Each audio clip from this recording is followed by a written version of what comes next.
국가 간 합작 프로젝트가 참 의미 있는 프로젝트인데 하시면 정말 고단해요. 보통 저희가 하는 프로젝트보다 들어가야 되는 품도 많고 신경 쓸 것도 많고 노동의 강도도 되게 세거든요. 안녕하십니까. 저는 상상마루의 대표 엄동률입니다. 반갑습니다. 안녕하세요. 연출하는 김민정입니다. 반갑습니다. 네, 네네네 프로젝트는 2017년도 예술경연지원센터에서 진행했던 노르딕 커넥션을 계기로 시작된 사업이었습니다. 네네네는 한국의 문화공작소 상상마루와 스웨덴의 제브라 단스가 공동으로 협력을 해서 글로벌 시장에 진출할 수 있는 좋은 어린이 공연을 만드는 걸 목표로 만들어진 프로젝트입니다. 네, 제목 네네네는 좀 의미가 있는데요. 한국 사람들한테 네네네는 긍정의 네잖아요. 스웨덴 사람한테는 이게 안 돼, 안 돼 하는 정반대되는 의미의 네라고 해요. 그래서 제목부터가 양국이 가지고 있는 전혀 다른 문화를 반영하고 있고, 이야기는 숲에서 만나는 세 사람의 이야기예요. 탐험. 그러니까 숲에 있는 생명들 그리고 사물들, 이 모든 것들을 만나고 변하고 이어지는 그런 스토리를 가지고 있고, 관객은 4살 전후에 이제 막 관계 맺기를 배우기 시작하는 연령대의 어린이 관객을 대상으로 춤, 마임, 그리고 놀이가 결합된 그런 넘버벌 공연이 되겠습니다. 네네네 프로젝트를 처음에 시작했던 계기는 예술경영지원센터에서 진행했던 노르딕 커넥션에 대한 응모로부터 먼저 시작이 됐었어요. 예술경영지원센터 같은 경우에는 한국의 우수한 어린이 공연 제작사들과 기획자들 대상으로 이제 공모를 진행을 했고, 그리고 북유럽 연합이라고 해서 노르웨이, 그리고 핀란드, 스웨덴, 그리고 덴마크 이 3개국에 해당하는 아동 청소년극 전문가들과 인적 교류를 하는 첫 번째 프로젝트였습니다. 그래서 2017년도에 먼저 국내에서 시작을 했고요. 2018년도에도 이제 프로젝트가 진행이 되었는데요. 2018년도의 주빈국은 이제 스웨덴이었습니다. 그래서 스웨덴은 이제 헬싱보리에서 어린이 공연 축제를 하게 되는데, 그 축제에 저희도 이제 참석을 하고 진행을 하면서 제브라 단스하고의 어떤 관계라든가 작품에 대한 이해라든가 이런 부분들이 되게 좀 깊어지고, 그리고 상호가 추구하는 어떤 작품의 방향성에 대한 부분들도 많은 이해를 좀 갖게 됐어요. 그럼 우리가 한번 할 수 있는 무엇을 같이 고민해 보자 라는 고민을 좀 시작하게 됐고, 그래서 2018년도 하반기에 상상마루와 제브라 단스는 어린이 공연을 공동으로 합작으로 제작하는 사업에 대해서 협약을 체결하게 됐습니다. 그래서 첫 번째 시작했던 사업은 크리에이티브 워크숍이었어요. 그래서 스웨덴 스톡홀름에 방문을 해서 우리가 어떤 주제로 작품을 만들지, 그리고 어떤 대상을 가지고 작품을 할지, 그리고 우리가 공통의 관심사는 무엇인지에 대해서 같이 논의를 하게 되었고요. 그리고 그 논의를 바탕으로 작품에서 가장 중요한 키워드들을 뽑아낼 수 있었습니다. 그리고 단순하게 이런 워크숍뿐만이 아니라 실질적으로 저희가 공연할 수 있는 장소에 대한 답사, 그리고 유통할 수 있는 다른 극장의 컨디션 부분들도 같이 좀 검토할 수 있는 시간이었고요. 그거를 계기로 저희는 10월 달에 이렇게 만들어진 주제를 가지고 같이 공동 제작 워크숍이라는 부분들을 한국 배우 3명, 스웨덴 배우 2명이 같이 합류해서 작품 워크숍을 진행을 하게 되었습니다. 이 워크숍의 의미 같은 경우에는 사실 한국에서 상상마루는 스토리를 베이스로 하는 작품들을 만들고 있었고요. 그리고 스웨덴 같은 경우에는 몸의 움직임과 감정선에서 먼저 출발하는 방식을 취하고 있었어요. 그러다 보니까 저희는 양측이 갖고 있는 이 제작 방식과 이런 부분들을 서로 먼저 이해할 수 있는 단계가 필요했고, 그리고 이 이해한 부분을 다시 작품으로서 같이 합칠 수 있는 그런 작업이 필요했습니다. 사실은 제브라 단스는 무용단이에요. 네, 저희는 드라마를 하고 있는 배우이고 마이미스트고, 그래서 아예 출발 지점이 틀려요. 왜냐하면 댄서들은 감정을 쓰기보다는 몸이 가지고 있는 선의 형태로 이미 모든 게 충족되는 그 움직임의 기제들을 가지고 있거든요. 근데 저희는 인물이 없으면 뭔가 이게 안 움직여지거든요. 이 인물이 무엇 때문에 무엇을 느껴서 어떻게 관계를 맺고 아예 뿌리가 틀려서 워크숍 때 그러면 너무나 다른 이 두 그룹이 어떻게 만날 수 있지? 그리고 우리는 사실 스웨덴의 안무겸 연출이고 저도 이제 안무겸 연출 모든 걸 공동으로 하기 때문에 각 창작자들은 어떤 도구를 가지고 연습을 진행하지? 그러니까 그들의 창작 세계는 뭐지? 이게 다 틀려요. 완전히. 그래서 워크숍을 하면서 우리의 그런 교집합은 뭐야? 그리고 전혀 다른 건 뭐야? 해결은 당연히 못하고 그걸 그냥 탐색하는 시간이었어요. 차이가 뭔지를 확인하는.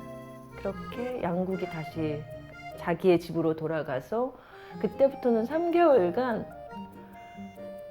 매주 온라인 회의가 있는 거예요. 스카이프라는 걸 통해서 애나와 저는 매주 만나서 그래서 지난 시간 동안 뭐 했는지, 우린 뭘 찾았는지, 어떤 이야기를 할 건지, 어떤 인물이 나올 건지 그걸 3개월 내내 했어요. 저희 공연이 아주 흥미로운 게 저희 공연은 트랜스포메이션하고 커넥팅이 되게 중요해요. 그러니까 공연 내용 자체가 이게 이제 저희가 스웨덴 연출이랑 썼던 단어라서 하면은 계속 변해요. 형태가 변형되는 거예요. 또 하나는 계속 연결돼 있어요. 그래서 이게 즉흥적인 요소도 있어서 공연마다 사실은 퍼포머들한테 오늘은 이거에 조금 더 갑시다라고 하면 매 공연이 또 달라질 수도 있는 여지들이 있어요. 그건 형식적으로 그래요. 저희는 이 표현을 어떻게 했냐면 버블 폼이라고 스웨덴 연출가랑 제가 쓰는 폼이긴 하거든요. 그러니까 블럭처럼, 그러니까 벽돌처럼 쌓여져 있는 형식이 아니고 왜 그 형식들은 하나를 빼면 무너지거나 흔들리잖아요. 근데 버블은 한 거품이 훅 없어져도 그 자리를 다른 게 채우잖아요. 근데 버블은 계속 있잖아요. 네네네는 벽돌형 형식이 아니라 이런 버블 형식이에요. 네, 그래서 양국에서 원하는 것에 따라서 변형될 수도 있고 어떤 부분이 빠지거나 들어가거나 그러니까 아마 스웨덴에서 공연을 하게 되면 좀 더 댄서들의 움직임을 더 강화시킬 수도 있고 이번에 저희 같은 경우는 댄서의 형식들을 넣지만 액터, 그러니까 마이미스트하고 배우가 가지고 있는 장점을 훨씬 더 많이 부각시켰거든요. 이런 버전이 아주 많이 나올 수 있는 그런 형식이라고 생각합니다. 차이들이 늘 있어요. 한국의 문화는 훨씬 더 감정을 많이 쓰긴 해요. 그러니까 더 정서적이고 어쩔 수 없이 역사에서 영향받는 개인과 그 사회 문화가 가지고 있는 성향이 아닌가 하고 스웨덴은 반면에 청정국가예요. 스웨덴은 기아도, 전쟁도 어떤 국가적인 재난과 고난을 겪은 역사가 없어요. 그래서 좀 더 이성적이고 감정의 밀도의 차이 이런 건 문화적으로 존재하는 것 같습니다. 그래서 작업할 때 어떤 부분은 서로 좀 어색한 지점이 있었어요. 근데 이 차이를 알고 있을 때 어떤 방법을 가지고 있느냐, 그러니까 도구를 뭘 쓰냐인데 참 좋은 걸 하나 제안 드리고 싶으면 모든 것을 매뉴얼화 시키는 거예요. 저희가 왜 상품을 받아보면 상품에도 소개서들이 있잖아요. 그리고 문제가 발생할 시 뭐 체크하세요 하는 항목들이 쭉 있어요. 그것과 똑같이 창작도 매뉴얼을 만드는 거예요. 위기 매뉴얼. 그러니까 예를 들면 저희는 스웨덴은 스웨덴어가 있고 저희는 한국어가 있잖아요. 그리고 통역이 붙긴 붙는데 기본적으로 리허설룸은 영어로 진행한다. 모국어는 뭐 어떤다. 뭐 이런 조항도 다 있어요. 그리고 제일 중요한 건 문제가 발생할 때 우리는 어떻게 해결한다는 조항이 문서로 있어요. 근데 이거는 예를 들면 교류 작업에서 전혀 다른 문화를 가진 사람들과 작업하려고 할 때 처음에는 늘 으쌰으쌰해요. 그리고 막 포지티브하고. 근데 시간이 지나면 계속 문제들이 나오거든요. 꼭 만드시면 좋아요. 저희 같은 경우는 충돌의 지점일 때 예를 들면 배우들 앞에서는 그것을 표현하지 않는다. 우리 둘의 의견 차이가 있을 때 그것은 리허설 룸에서는 표현하지 않는다는 조항도 있고 둘 다 팽팽하게 의견이 충돌해서 어떤 방향을 취해야 할지 모를 때 우린 이것에 대해서 누구의 의견을 따른다라는 조항도 있어요. 근데 이것들이 처음에 짤 때 이런 것까지 하면 관계가 좀 너무 단단해지지 않을까? 이런 우려감이 드실 수도 있는데 아니요, 이거는 아주 필요하고 유용하고 실질적으로 도움을 주는 방법입니다. 실질적으로는 구글 도스가 참 편해요. 구글 문서. 왜냐하면 이 이메일은 또 주고받는 업데이트하는 속도들이 틀려요. 근데 시차가 있는 국가 간의 어려운 게 또 이거거든요. 화상회의를 하나 할 때도 우린 시차가 있어서 쉽지 않고 이메일도 서로 이제 계속 주고받으면 이제 시간이 되게 중요해요. 시간의 효율성. 그래서 저희는 이제 공유 문서 창들을 나눠요. 그러면 둘이 공유 문서를 할 수 있는 어떤 하나를 정하세요. 그러면은 처음에는 커다란 목록부터 만드셔야 돼요. 세 분은 당연히 안 될 거고 우리는 어떤 항목을 정할 거야. 예를 들면 연습에 필요한 것. 그리고 작품의 주제에 갈등 상황들이 생길 때. 뭐 이런 여타의 한 4-5개 항목을 정하시고 그 다음에 그 공유 문서에 그걸 올리는 거예요. 그리고 각기 내가 원하는 조항들을 넣어요. 그리고 또 상대도 계속 넣어요. 그 다음에 빼고 싶은 거 있으면 나 이거 뺄게. 이거랑 이거랑 중복되네. 근데 나 이거는 꼭 빼면 안 돼. 난 이거 꼭 있었으면 좋겠어. 이런 커뮤니케이션을 때로 그 옆에 메모를 붙여가면서 그게 시간을 좀 절약할 수 있거든요. 나중에 합작 프로젝트 하실 때 가장 답답하고 가장 좀 더딘 게 그거예요. 그걸 쓰시면은 효율적으로 많은 도움을 받으실 수 있을 겁니다. 자, 그렇게 저희가 준비가 끝난 다음에 드디어 2월에 퍼포머들과 만나서 연습을 시작했어요.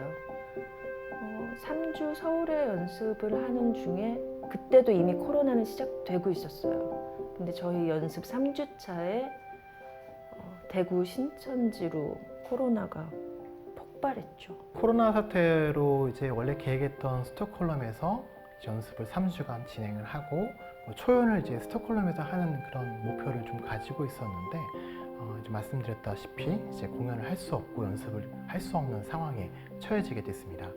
그래서 저희가 선택했던 방식은 이제 두 연출이 장면을 나눠서 같이 파트별을 나눠서 20분씩 이제 작품을 개발을 하고 그걸 온라인으로 저희가 공연을 각자 라이브로 진행을 하고 그리고 이 나와 있는 결과물을 바탕으로 우리는 어떻게 공통의 작품으로 같이 하나로 만들 수 있는가에 대해서 약 3주 정도 같이 활발하게 의논을 한 끝에 작품에 대한 제작 방식과 목표 그리고 어떤 원칙들을 만들어서 그 원칙 하에서 작품을 제작을 하게 되었습니다.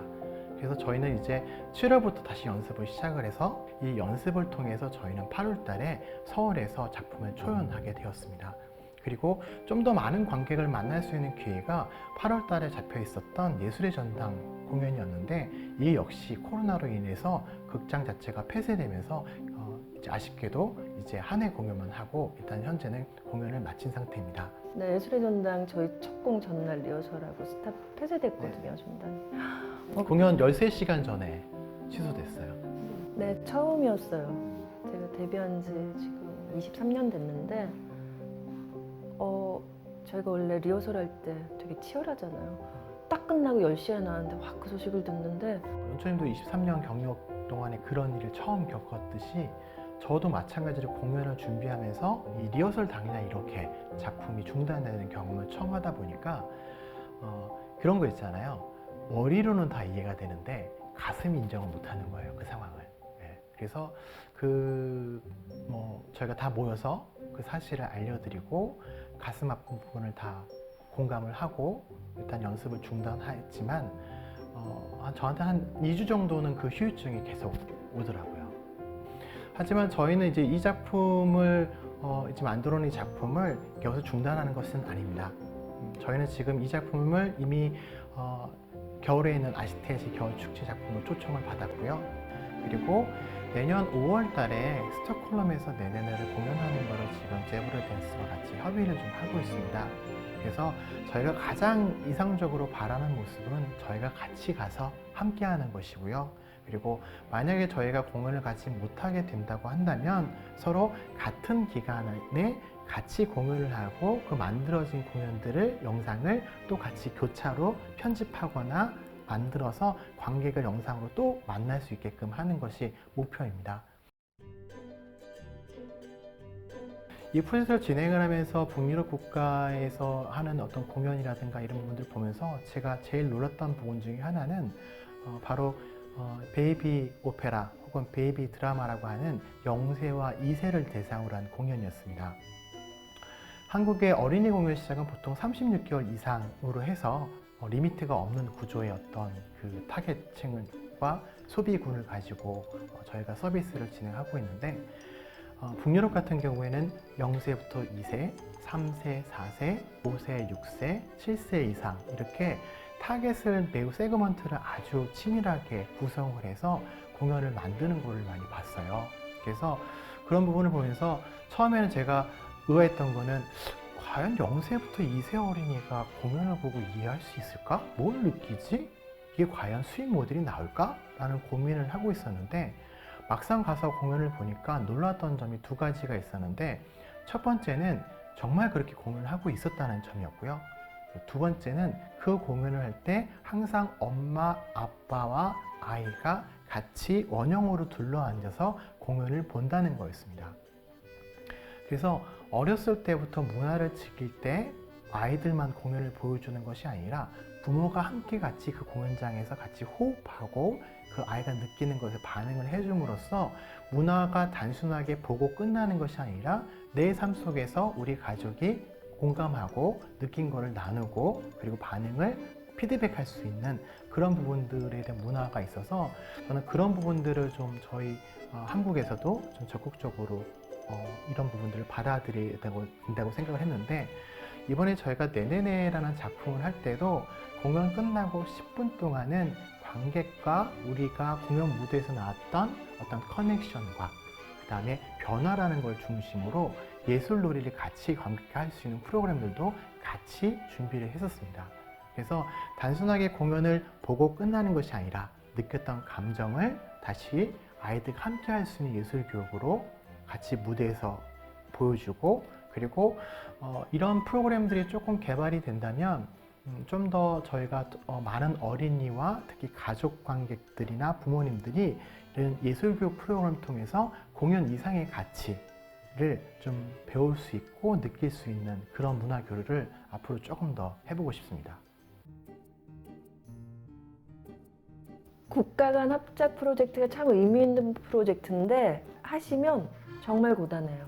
이게 겉에서 보면 되게 막 허울이 뭐가 이렇게 확 크게 매력 있어 보이지만 염두에 두시는 이건 굉장히 고된 작업입니다. 그리고 의사소통이 늘 중요해요. 의사소통을 잘하는 방법 여러 가지 있겠죠. 일단 잘 들으셔야 되고 말하기보다 듣는 게 아주 중요하고 들어야 설득할 수 있으니까 의사소통은 늘 언제나 우리의 결과물 앞에 있는 거라는 게 가장 중요한 하나의 길이라고 생각합니다. 나머지 창작적인 거야. 모든 프로젝트에서 개별적으로 탐색하실 거고 아름다운 결과물들 내실 거니까. 제가 제일 중요하다고 생각했던 거는 그 충분한 시간을 갖는 겁니다. 단계별로 충분한 시간을 갖는 게 왜 중요하냐면 저희가 하고 있는 공연이라든가 이런 문화를 만드는 작업은 숫자로 혹은 계약으로 정리될 수 있는 사업이 절대 아닙니다. 그러기 위해서는 상대방에 대한 이해가 있어야 되고 두 번째는 상대방을 공감할 수 있어야 되고 그리고 세 번째 중요한 부분은 상대방에 대해서 믿음을 가질 수 있어야 된다고 생각을 해요. 이걸 생각만 갖고 하지 마시고 실제 사람을 만나고 대할 때 그 사람의 어떤 제스처나 말이나 이런 것뿐만이 아니라 결국에는 행동이 결국에는 그 사람의 진심을 보여줄 수 있다고 생각을 해요. 그래서 내가 받은 만큼 무엇을 하겠다라고 접근하지 마시고 내가 추구하는 마음을 쫓아서 일을 진행하시는 것이 전 제일 중요하다고 생각합니다.